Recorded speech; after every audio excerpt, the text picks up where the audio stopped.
I wonder, how shall I destroy you?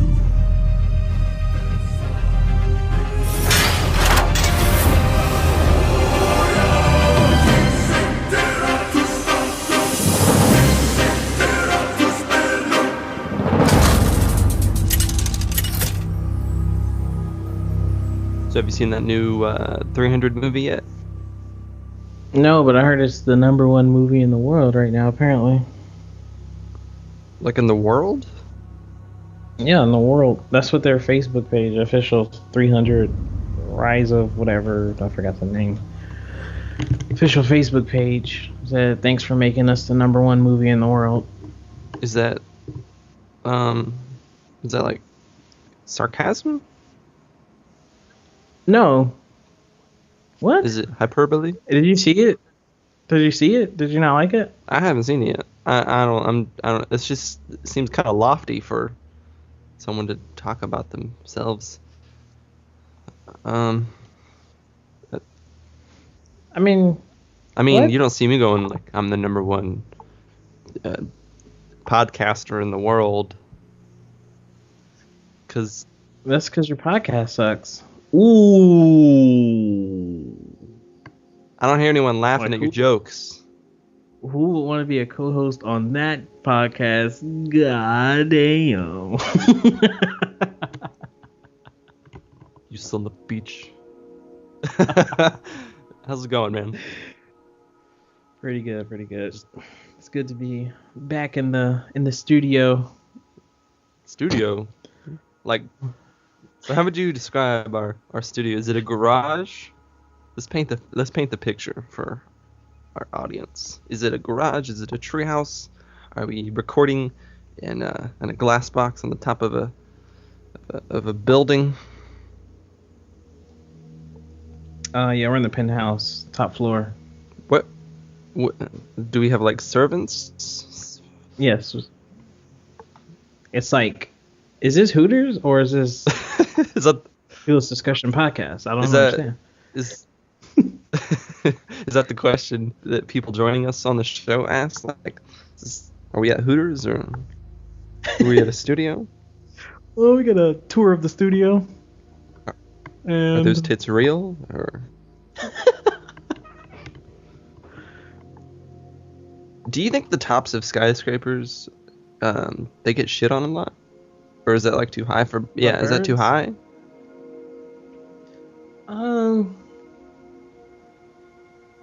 Actually, I think, like, I'll see like pictures of my friends on top of the Statue of Liberty and stuff, and there's like a ton of bird poop up there. So I would imagine that skyscrapers get the same treatment. Welcome back, viewers, to the best podcast in the world. Yes, exactly. Duelists Discussion podcast, your #1 Titanfall podcast for all your news, strategies, and debates. No, Hearthstone podcast with your host, Shard Burrell. Yeah. And myself, Devin Casey. And I have a headache. All right. Why? Because I drank too much. No, not even that. I can't do it anymore. I'm only 22, but I mean, I don't know. I guess I did the legendary partying like when I was 20, and then legendary. Exactly. And I spent all of my 21st year of my life just simply buying alcohol because then I was allowed and not going nuts with it because I kind of learned those lessons, I guess. I don't know. Maybe my lessons were different, but I paid for it quite dearly the next day. All I had was like a few beers. Yeah, I just paid for it so bad. I just can't handle it, man. I'm not cut out for this. You're not about that life. But what have you been up to lately in your life that I'm not about? Hearthstone, apparently. Yeah, you've been playing some Hearthstone now that it's officially launched. Yeah, officially launched. Yep. What's changed? Anything? Oh, there's a lot of changes. Should we go over them now? Let's do it. Do it. Okay. Uh, uh, I'll go over the big changes first, I guess. Then we can just like trickle down. Tankmaster Overspark, he got nerfed to Oblivion. His battle cry previously stated transform a minion which you chose into a 5/5 Devilsaur or a 1/1 Squirrel at random.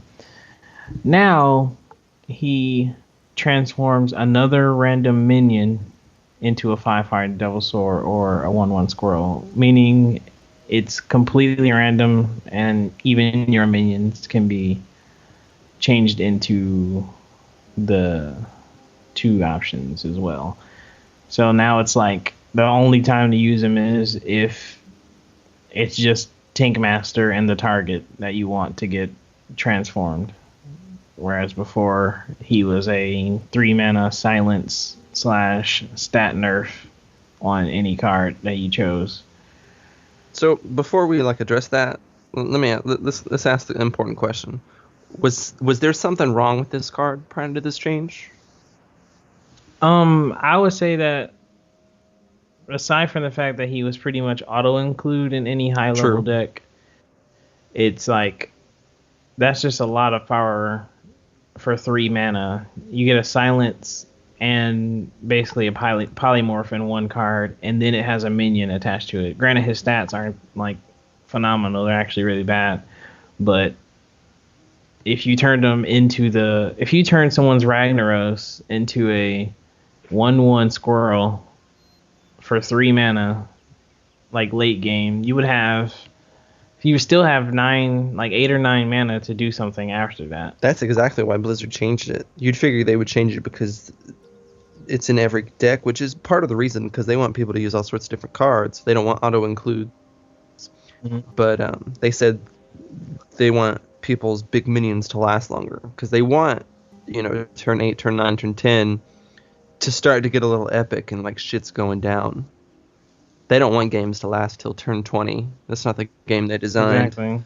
And that's what I tell people. It's like they'll be like, "Oh, this card is so broken," or "This combo is so broken." It's like once you reach a certain mana point, point in the game, they want the game to be over. So things that seem super unfair, it's there's so many ways to do a lot of damage late game because they don't want the game to just drag on into fatigue. Right, there's permanent reasons you only have 30 health and 10 mana crystals. So I think the change is not a bad one. It didn't really affect me. I didn't have one, nor would I one. It's just not. I don't think it's very clever to rely on so much RNG, and now random number generation. Now it's just foolish to have him now and consider him a must play. He's just not a good answer anymore like he was. Yeah. Do you like the change? I don't like the change, but me personally, I never had a Tankmaster, so it doesn't really affect me. But I definitely like the change because I do hope to reach high level play, and I didn't want it to be a necessity or expected every game, and that's one less removal I have to worry about now. Do you think do you think playing with luck RNG is profitable? Is a good move, good style of play, relying on stuff to go your way? You think that's just a gamble? It depends on how much. I'm all about maximizing my possibilities for the outcome that I want. But I'm not against cards that are pure RNG, such as Knife Juggler or things like that. Arcane Missiles, those type of cards. It does suck when you draw the short stick on. You needed that one missile to hit the minion, and all of them hit the enemy champion. That stuff sucks, but right. It can't be avoided, but yeah, you always want it to go your way. I'm not certain it's entirely a good thing to have like an entire deck based off of luck, such as like mini priest decks, or Yes. what's another one? One of your friends was playing something I remember you telling me about. That just it won. No, not one of your friends. The Warlock deck. Like sometimes that works, sometimes it doesn't. Simply getting the right cards is kind of a gamble. Yeah. When you rely on like the Deathwing Alarmobot strat, where they just fill the deck with spells, Deathwing and Alarmobot, and then pray they get them in the first hand. That's like literally the entire deck. Is I want to get Deathwing on turn 1. Yeah, you just wanna end it now. Blue Eyes White Dragon, Exodius, motherfucker. What about Nat Pagel, Pat Nagel? Okay, Nat Pagel, he was changed as well. He wasn't nerfed as like aggressively, but it's still a pretty strong nerf. Previously, at the end of your turn, he has a 50% chance to give you a card, and now it's at the start of the turn. Now, if you don't understand like the way like draw works and all that stuff, you don't see that as a nerf. Like some people are like, well, you'll just get at the beginning of the turn instead of the end. That nerfed his early game because that's when that Pagel is strongest. Yeah. And the fact that you don't get a card, or have that chance to get a card rather, when you first put him down, really hurts him, because that gives the enemy one more turn to respond to him before you reap his benefits. And I think that was mainly why that is the reason. If you ask me, he's a 0/4 though. He was so easy to take down. Yeah, it's like he's one of the, any card with 0 attack is like, if you silence him, they're like super worthless unless you buff them, and it's just, I don't know. I don't think he needed to be nerfed, to be honest, but I can understand why, because when you got a favorable outcome with him, it was like almost a guaranteed game winner, and you didn't need draw for the rest of the game. If they couldn't deal with it, and you got 3 or 4 or 5, 6 cards out of them, it's like you won just because you have so many more options than them the whole game. Yeah. I never had a Nat myself.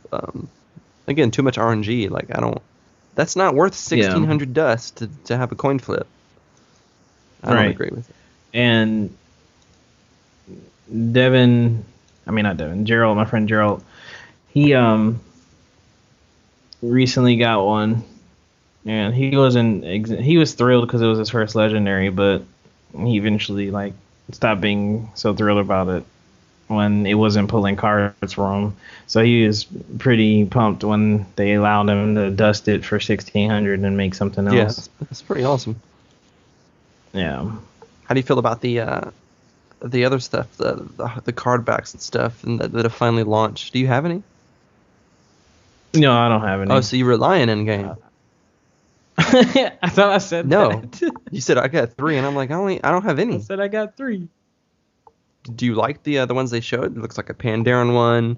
Looks like a kind of like a rune looking thing. Yeah. It comes from having legend rank, which I'll never have.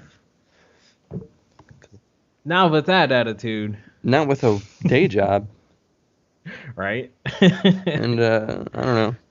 I don't have the enthusiasm for any game to put in. To go to like a professional level. Right. I mean, you always do the first few weeks, but at the end of the day, like, there's other stuff I want to do than spend my every waking moment toiling away at something. Not to say that that's a bad thing at all, or that people don't have lives, but I'm not the kind of person that plays video games and 100%s it. If I even finish the game at all.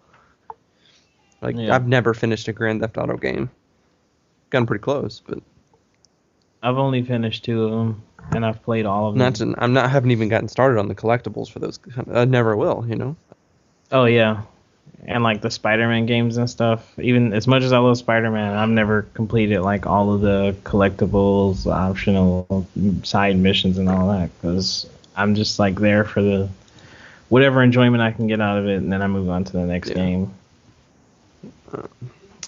They also have added golden hero icons. They can be unlocked after winning 500 ranked games with a hero. You get a little golden hero power icon, and there's a gold like trim around your character portrait. And I'm not sure if there's an animation for the hero like there is for like golden cards and stuff. But that is more more incentives to play your favorite class in ranked, I guess, because it does look pretty cool. I don't know if the golden, like for example, if you're a golden shaman and you use your hero power with the trinket or the totem that appears, I don't know if that would have a golden like barrier as well. I would imagine so, but you never know. They also added if you have a deck full of golden cards, you get a golden coin if you went second. What an extravagant perk. Right? The golden coin. Yeah. Oh, that was fun, you know. Have you seen any players with the golden heroes yet? No. I think it's just too soon.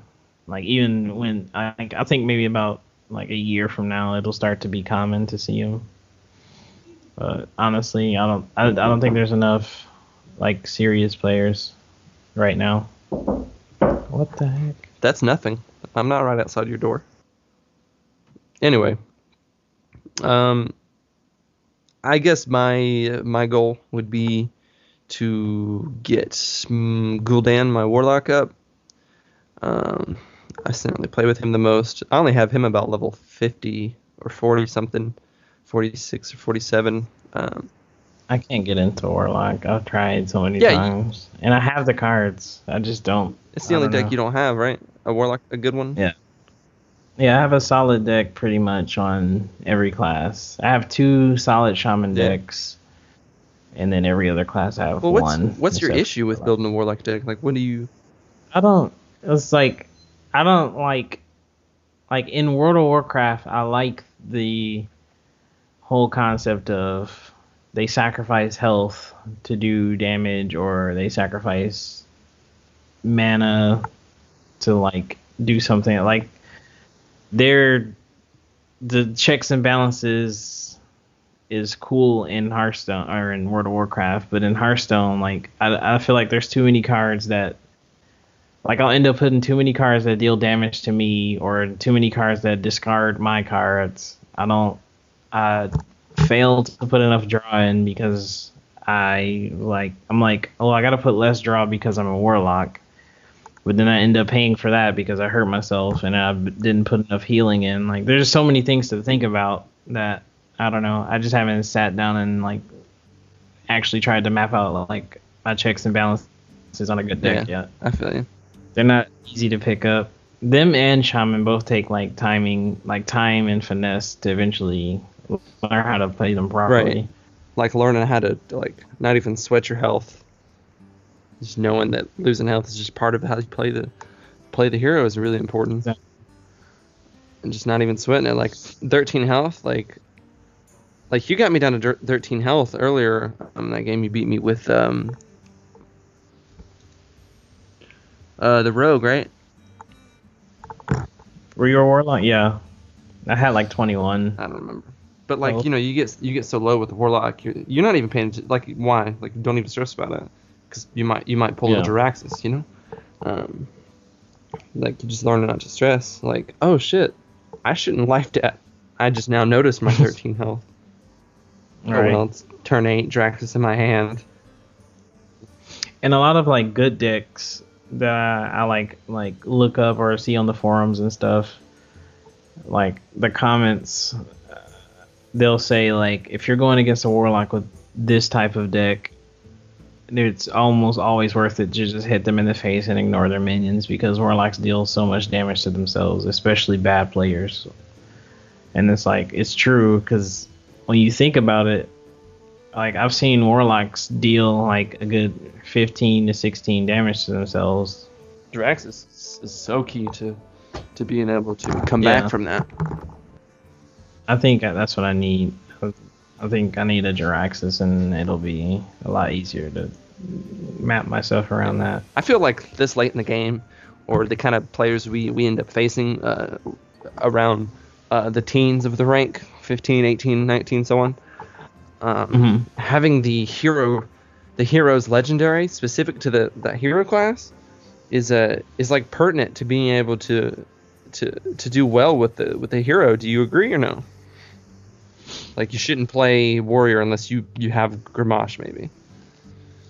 I wouldn't say that's true because I personally don't like Gramash. Oh, personally, or some of the personally I don't think it's a necessity, but some, like, I will say on like Druid it almost is. You need scenarios, and like Archmage Antonidas, he's not a necessity in my opinion. Prophet Valen, the same thing. Elwyn Van Cleef, I think, is almost like you need him in a rogue deck. But I mean, I've seen good rogue decks without him. So what other? I know the Shaman legendary is garbage. What legendaries are you rocking these days? Right now, the legendaries that I have in a deck are Sylvanas, Ragnaros, Edwin Van Cleef, and I feel like there's one more that I'm not forgetting. You still have a Prophet Villain, or was that new you? No, I got a golden one of him and dusted him to make Ragnaros. Oh, you dusted him immediately, didn't you? Yeah. I was like, but the Fire Lord, though. The Fire Lord. I feel like I have another legendary. Oh, it's because I have Elite Torn Chieftain and Gelvin Mechatork. That's what it is. I don't play those in any Did you mention Tyrion Fordring? Did I don't think so. That amazing card. Yeah, then him. Yeah, I have him in my Paladin deck too. Excellent. So. Yes. Have your values, like, in various strategies and cards and like that you've chosen, like when you first started playing and you're like, I don't know if it was just the meta or it was us thinking, taunts are the shit, like you need a taunt, you have to have that, or like weapons are great, go to the face, like you think that our habits have changed and we now know what's wiser. You think it's because of the meta, or you think we've just learned to play better, or what? Like, how have you changed in the way you play since the beginning? I think it's a combination of both, really. Like, we're getting better and the meta is changing, because the meta changes so rapidly in this game. And like, just with like I extensively playtest any deck that I create now versus before. I would make a deck, play until I lost with it, and then just delete it or change something the first time I lost. And it took me a while to get out of the phase where I wasn't putting enough draw in my decks. I didn't have enough threats in my decks, so like they didn't have to worry about using any removals on anything. Yeah. I just kind of put cards I liked into the deck, and then just hope that the cards that I like would carry me to victory. But yeah, I think it's a combination of those two things. I don't actually use a whole lot of draw.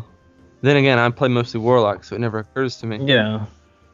Like, I feel like if you have 5 to 6 draw, like, you'll draw a card 5 to 6 times from the draw you have in your deck. I feel like that's enough.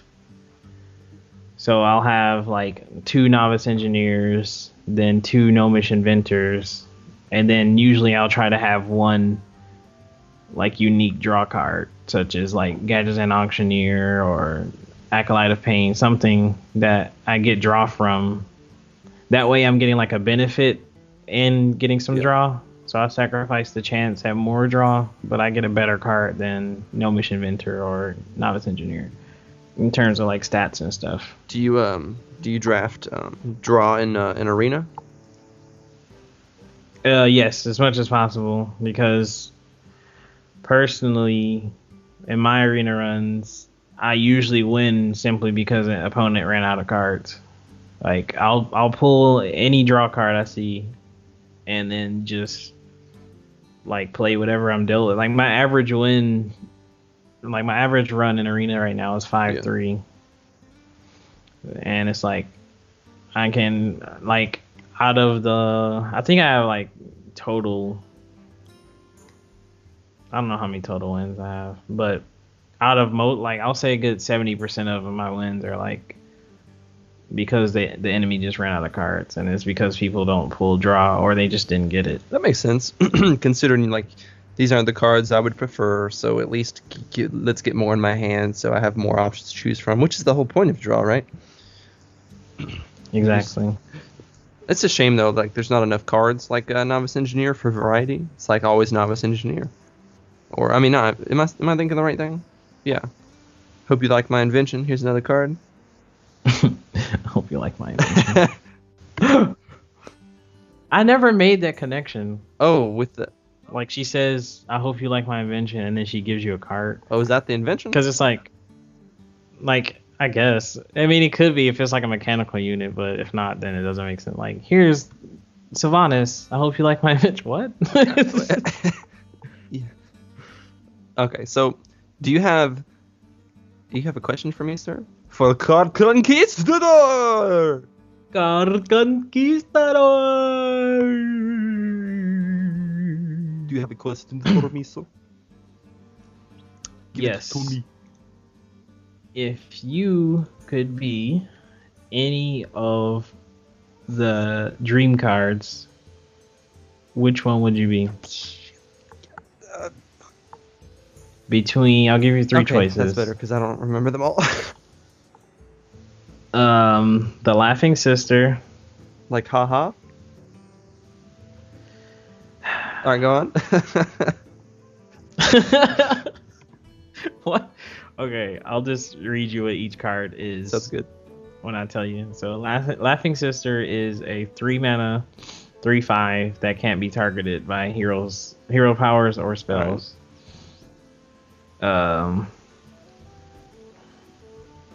Emerald Drake, he's a 4-mana 7/6 dragon. And would you want to be Dream or Nightmare? That's the third one. You have to choose either Dream or Nightmare. Dream returns a minion to its owner's hand, and Nightmare gives a minion 5/5 at the start of your turn, and then you destroy it. Oh, at the start of the next turn, it's destroyed. So it's kind of like power overwhelming. So your question is, which of these cards would I personify? Probably. That sounded kind of musical, didn't it? Probably. I'd probably be the Drake, because no one fucks with a dragon. Going through drive-through. Yes, sir. I'd like a cheeseburger with no onions. And they'd be like, yeah, that'll be $1.99, and I'll just... I want it free. Right. Because they don't want to fuck with me. Like, if my sweet tea isn't sweet enough, I'm coming back through drive-through, and they're not going to want to, deal with me. They're going to have to give me my meal for free. So, then they'll give me a coupon, and I'll come back. So I'll eat the cheeseburger, and then I got to get to work because I'm late. So I'll be flying, and cheeseburgers give my dragon stomach a little indigestion. So... What is going? This went so much further than I thought it would. Oh my god. It's called Conquistador, motherfucker. It is serious business. But no, how many losses? Thanks for that. How many losses does it take for you to turn off the game, though? Like, how taxing is it when you're just not doing well? Like, do you play for a while, or like, is your play time in Hearthstone determined by how successful you're doing? At least for that round. It goes both ways, actually. If I win too much and if I lose too much, I'll stop playing, but it also depends on what I'm doing. If I'm using a solid deck and I know it's like decent by my standards or whatever, and I keep winning with it, I'll probably only play like maybe 6 matches before I get bored. Oh, tired of winning of glory? Yeah, like I mean, it's not a challenge, you know. Like if you're really good at something, eventually like you'll get bored if you aren't being challenged. And not to say like my deck is like super godlike or anything, but it's just like I'm just winning my matches. Not even saying that it's not a challenge, but just the fact that you won. You know what I'm Yeah. saying? Like it just all right. I won, and then you're making the same plays over and over again every match if you're using the same deck. And I don't know, it just gets redundant, and I'll just get I just get burnt out on it. But the other way, if I'm losing with a deck I'm trying to improve, then I'll play for a long time. It can go up to 10 losses even, and I'll just I'll try until I get to the point where I'm winning game after game after game.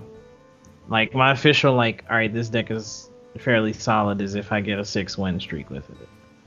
That's like my standard for any deck. I can't take losses at all. Like three or four losses in a row, and I'm like, I'm done. Fuck this game. I don't even like Hearthstone. I don't even like cards. What is Hearthstone? Right. Who's Blizzard? Right. Why? What is this? This beta? I don't forget. No, I'm done. These cards, Sylvanas, more like the shit runner. I'm done. No, when I'm winning too often, which is not often at all, when I'm winning too much, I'll quit the game because I'll get nervous. Like this is gonna turn around and it's gonna suck. Like I'm gonna quit while I'm ahead. Like I'm pushing my luck. You know what I mean? Like I don't want to test it. Yeah. Like okay, it's good. Had my fun.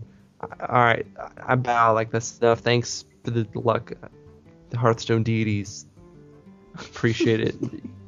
Yeah, deities. So like the minimal rewards for winning matches in Hearthstone, that's not rewarding enough for you to just play all day. Yeah. Like I still hate the 3 wins, 10 gold crap. I still hate that. Like I mean, they added the golden heroes, but that's not really like a skill reward. That's more of a time reward. Yeah. And speaking of rewards, they did add in the Hearthstone mount in World of Warcraft, which I logged in a few days ago and was riding mine around, only to come to the realization that pretty much everyone has one. Of course. So I was quickly turned off by the fact that I had one. Yeah. Technically, it was free. Yeah. Yeah. I mean, it really is. But like the value is shot. Yeah, like I really wish it was like exclusive to beta players, because it's like then that would, like you said, it would increase your account value and just the value of the mount to you personally, because you wouldn't see it everywhere. But I understand, like from a business point of view, like all their World of Warcraft players are gonna be like, oh, I can get another mount for free. Let me just go play this Hearthstone. And then they actually try out the game and like it. That's another Hearthstone and World of Warcraft customer. So, but I mean, it's definitely a good looking mount though. I like it. You've been playing other Warcraft though, right? Getting into that. Yeah, I've recently gotten back into World of Warcraft, and I'm loving every minute of it. Why are you so into it lately? I don't know. Like I just got back into. I was reading all the changes that are coming up in Warlords of Draenor, which I'm sure we'll probably cover in one of these episodes eventually, even though that's not Hearthstone. Heard. But it's like there's a lot of really, really like quality of life changes in Warlords of Draenor coming up. Like for example, I'll just tell you a couple. Quest items will no longer take up bag slots, and they're increasing the default stack from 20 to something else. They didn't say what yet. They just said they're increasing it. From like bag space is getting completely revamped. Finally, thankfully. Yeah.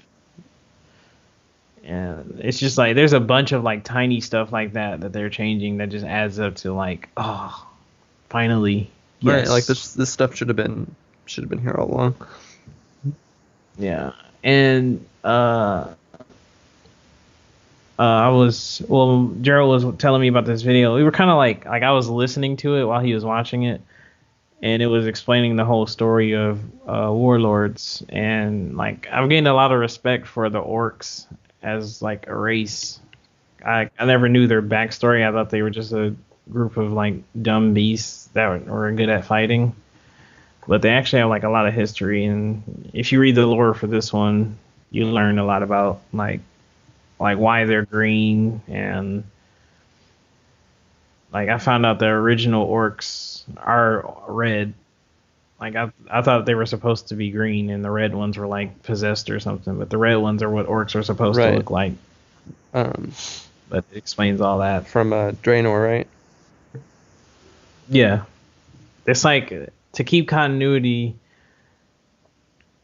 they go back and Garrosh goes back in time, but he goes back in time to an alternate universe, like alternate timeline. That's the way they keep him doing things in the past from affecting our future, like our time period in World of Warcraft. But if he goes into the past, doesn't that affect the future then? Yeah, that's what I'm saying. It's like he goes into the past, but into like an alternate timeline, like an alternate dimension. Oh, it's not so that one. It's just an alternate one.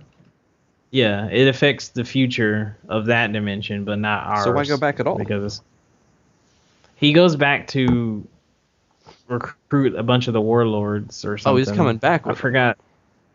Yeah, I think we're going to go back to stop him from doing it. I think that's how it's going to happen. Yeah, we're going to go back in time to stop him from coming back with these warlords and like wrecking Azeroth. But if it's an alternate timeline, then what does it matter? Because he can come back from that alternate timeline. He's there convincing these warlords like of the future of this. Like, I don't understand how he's going to convince him, and that's what the video was saying. He's like, why would they even care about an alternate timeline and helping this one orc randomly take over another timeline? But I'm guessing he's going to offer them power in this alternate future, right? And that will be like the typical, if you come with me, you'll be a god in this world or whatever. And that's what the guy in the video was saying. Like, he's interested in how he's gonna convince the warlords to join his forces. And I think in the new one, you're gonna fight each warlord, and they're gonna be like, they all have like their own specialization. Like one is like a weaponsmith, so he's gonna be like, you gotta fight him in his factory where he creates all these weapons and stuff. So I don't know. They all have their own theme. Like one's a shaman, one's a what? What is it? A warlock. A warlock. One's a shaman, one's a warlock. Like the warlords. Gul'dan is one of them in this alternate timeline. It's pretty cool, and that's part of the reason why I'm so excited, because I'm excited to get back into that. I feel you. You've been playing anything else besides Warcraft? I mean, I'm playing Hearthstone, World of Warcraft, and a little bit of Super Smash Brothers, I guess. Me and a lot of my friends. Oh, I also been playing PlayStation All Stars. Surprisingly. All Stars? That's kind of shallow. Yeah. Yeah, it's like, it's fun for the same reason Super Smash Brothers is fun, but it's not anywhere near as good of a game. Yeah, that's for sure. Because it's like, instead of relying on like the skill of using your character, it's 100% about these super overpowered super moves that you get from dealing damage to enemies. And it's like, whoever has the best super moves, they're the good characters. And if your super is bad, then you're a bad character. Like, it's that like plain. And Jack from the Jack and Daxter series is my favorite character, but he's the worst character in the game because his supers are bad. So they like forced me to learn other characters, but luckily I like other characters in the PlayStation, like right, like that's not a armory. It's not a bad thing. Like there's Snake's in there, right? Yes. Oh wait, no, Snake's not in there. Right. Because it was, at the time, it was supposed to advertise all the games that were going to come out on the PS3. Like a Was it? little promotion. Yeah, they was supposed to advertise like the games that were about to come out on the PS3, like Rising Revengeance, the new Twisted Metal that came out. Sweet Tooth was in there from that. There was a new Ratchet and Clank game coming out, so he was in there. New Dead Space. Like each character, I think had either a new game or they were like a classic character. And like Jack, I think he was just a classic because I don't think they had a new game recently. And Parappa the Rapper was in there, and he's not. They didn't have a new game for him recently. either. Parappa. I never got into those games. I love that game. I played. I had Parappa the Rapper on PlayStation 1, my PSP, and I had it on an emulator on my computer. Hell yeah. From a ROM that you owned, Yes. right? Because we don't. Oh yeah, we don't condone legally using emulators. What I do condone is this Titanfall dough. Goddamn. Goddamn. It's a good game, man. I've been logging some time into this, at least 4 or 5 hours every night after work. I'm trying to stay ahead of the experience curve. Just trying to stay ahead of like the general mass and populations, getting really good at it, so I can continue to be pretty decent. Because if I fall behind, I'm not particularly proficient at Twitch shooters. And this one is so fast paced, like just all around, you're always running over the walls and shit. It's a lot of fun. I don't think I have too many complaints about it. Like it feels pretty balanced to me. In fact, I feel like I'm a little overpowered because I like close encounters. Like I'm not good with Twitch shooters, so I'm not good at aiming. And the farther away you are, the better you have to be at aiming at someone to get a headshot or kill them. And it's not a game like Call of Duty where you spray someone and like people die really quickly. No, not in Titanfall. People don't die as quickly as in Call of Duty. I don't. Unless they're the little guys running around outside of a suit. Right. Even still, like those guys have about as much health as players do, and the AI is like really different from the beta because the beta AI was kind of like stupid. These guys will often frighten me because players, like, no one has names floating above their heads unless you hover over them. And so like they'll be running around kind of doing a similar maneuver, and it's not very often, but occasionally they'll look like a player for an instant as you're running into a room or turning a corner. You'd be like, oh shit, and you just wasted 6 rounds of shotgun ammo on this guy that you just blew away, who never stood a chance but happened to scare you. And now everyone knows where you're at on the map. And I mean, in general, AI is pretty sweet. The Titan AI is fucking retarded. And the quicker you realize how stupid they are, the quicker you find yourself going to jump on someone's auto Titan and just ramming that thing, ramming it hard without, consent. It's a good game though. Campaign's kind of useless because it's just. Yeah, it's a multiplayer game. That's right. It's just radio happening. Like it's a little top part of the screen. There's like some cutscenes.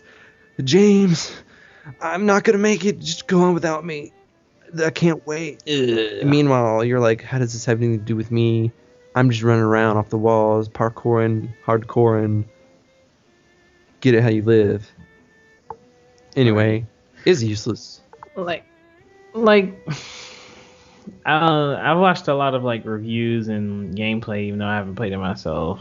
And like the general feel I get from it is that, like, the positive things I'll say about it are, it definitely isn't, it doesn't condone camping, because for one, the maps are gigantic. So if you stay in one spot the whole time, you're less likely to see an opponent. You shouldn't stay in your spot one time. Like that's not smart.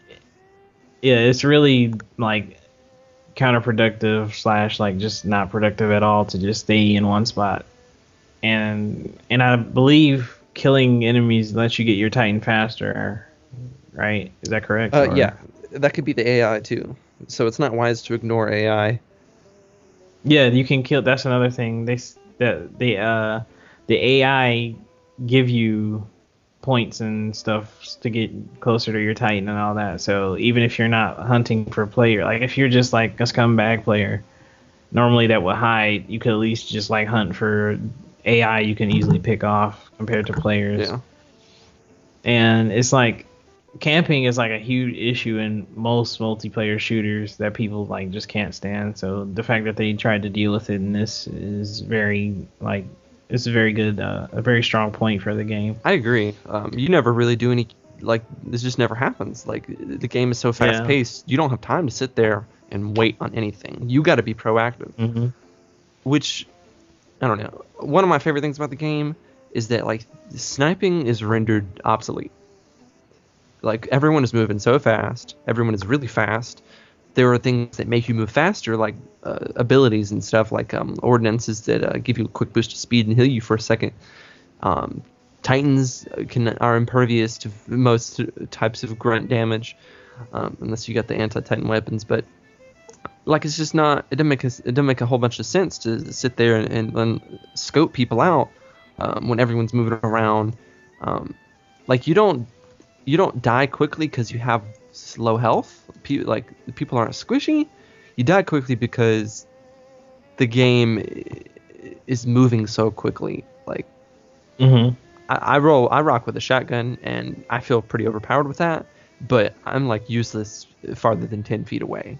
You could be on the roof in the building next to me, and I could scope you with a shotgun, and I'm still just peppering you. But that's why I like to run throughout the buildings and shit and just keep constantly on the move and close gaps with people. Because if you get within 5 feet, you're fucking toast. And that's how, like, in Call of Duty, the players who, like, run out and, like, go for it and just, like, they're usually the ones that get, like, destroyed. Unless they're using, like, really broken guns, or if the people they're going against are just, like, very, like, bad. But those games are rifle the campers on... Yeah, the campers always go like super positive, because especially with kill streaks, you get 5 kills in a row, which is easy as crap if you're sniping. You get a predator missile, you can easily get a double kill with the predator missile, which leads into an attack helicopter.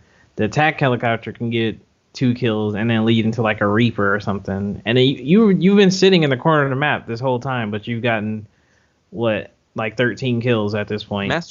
And you've only killed like 5 people with your gun. It's not that kind of game is just not the game for me. I like the games where you got to be quick on your feet and thinking reflexes. And this shit is so fun when you got a Titan battle going on between the players. Meanwhile, there's a bunch of players that are on like not in Titans running around the area, jumping off the walls, throwing grenades and shit. And I'm just like jumping onto Titans, killing them with a shotgun. They deploy electric smoke to kill me off of their back. I jump off that shit midair, throw an arc grenade, messes up their vision like it's like a chaff grenade. Ooh. They can't see. I'm streaming all the time. I'm about to hit a huge stream after this. Hit me up on that Devin P. Casey stream on Twitch. Want to see my mad skills? The shameless plug has been. All right. Anyway, it's real fun. Join that shit. You ready to call this quits, man? Yeah, let's just wrap up these last few changes on here, and then we can call it quits. What we got? We got you can now choose what region that you want to play in for Hearthstone. Cool, I'll choose my region. Players near me is enabled by default. Cool, I do that all the time. The queue timer now only shows up after you've been waiting a while. Tell me something I don't know, McDonald. The total amount of gold that you can have at one time has been capped at 20,000 gold to discourage gold farmers. To discourage gold farmers. That's what she said. Fuck a hacker. What's next? What? This is actually a pretty big one that we forgot to mention. Here it comes. I'm done. In ranked,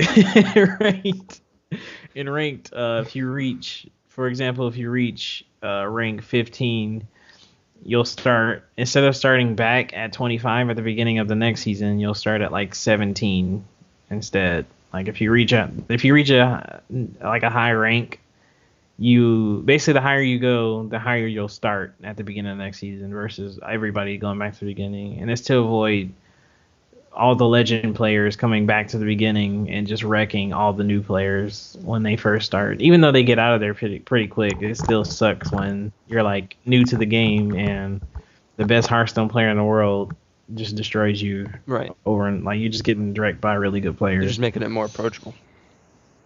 Yeah. Arena rewards at 10, 11, and 12 wins will no longer reward you with common non-golden cards. So if you get a common at 10, 11, 12 wins, it'll at least be golden. Ooh. Not bad. Ooh. They've added a lot of visual effects.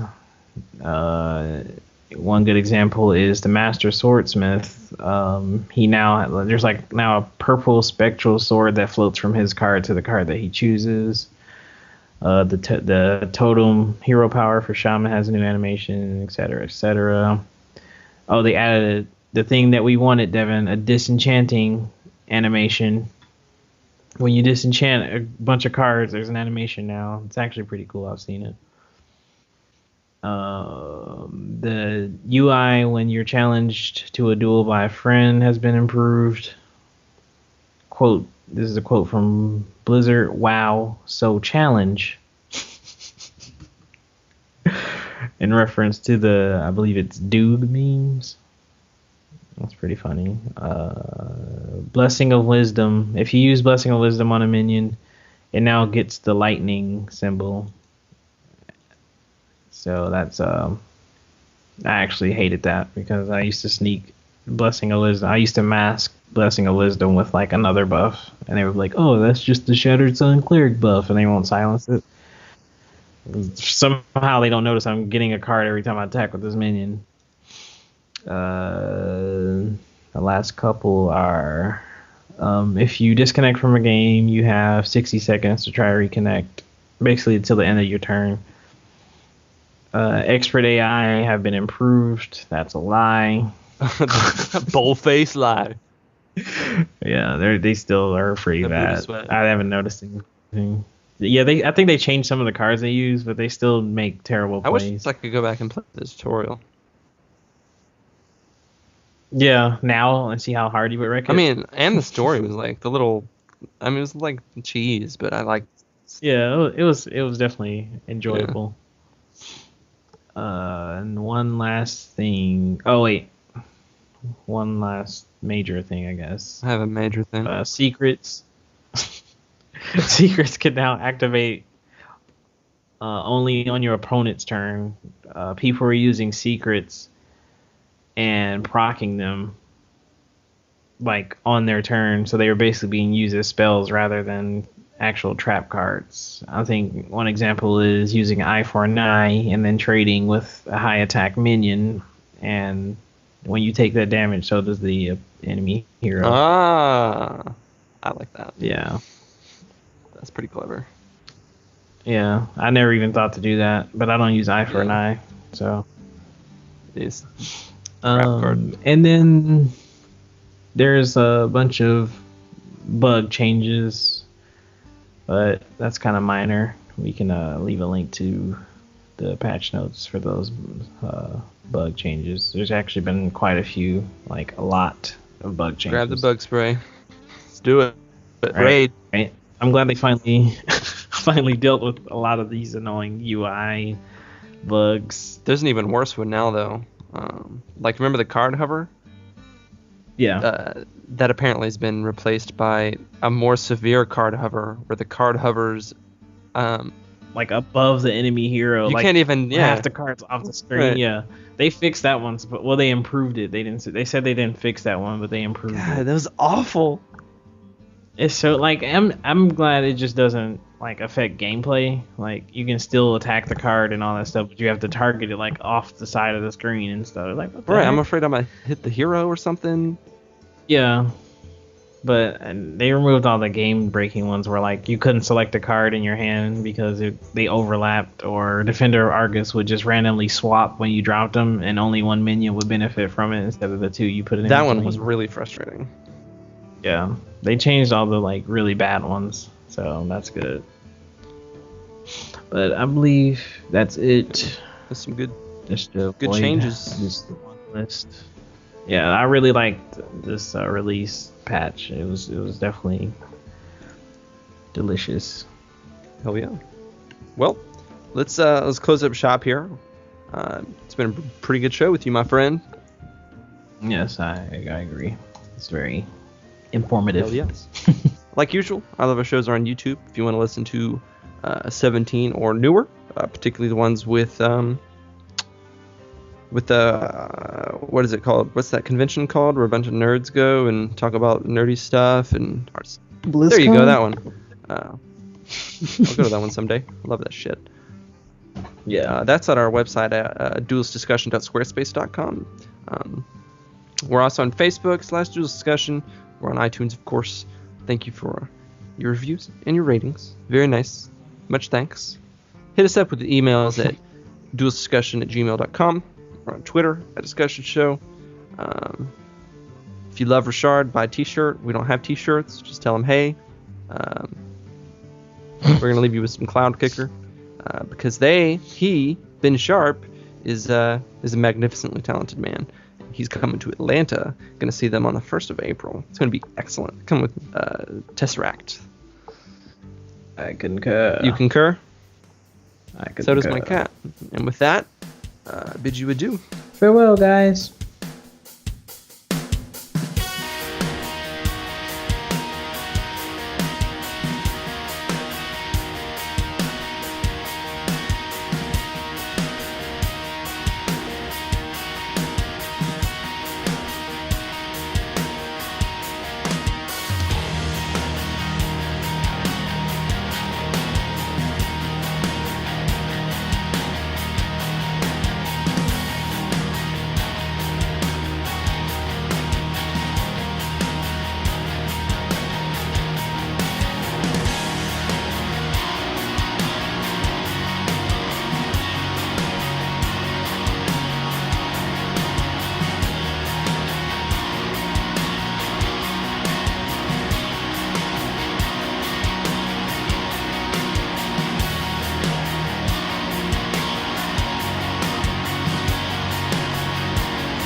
Everything. This is all digital.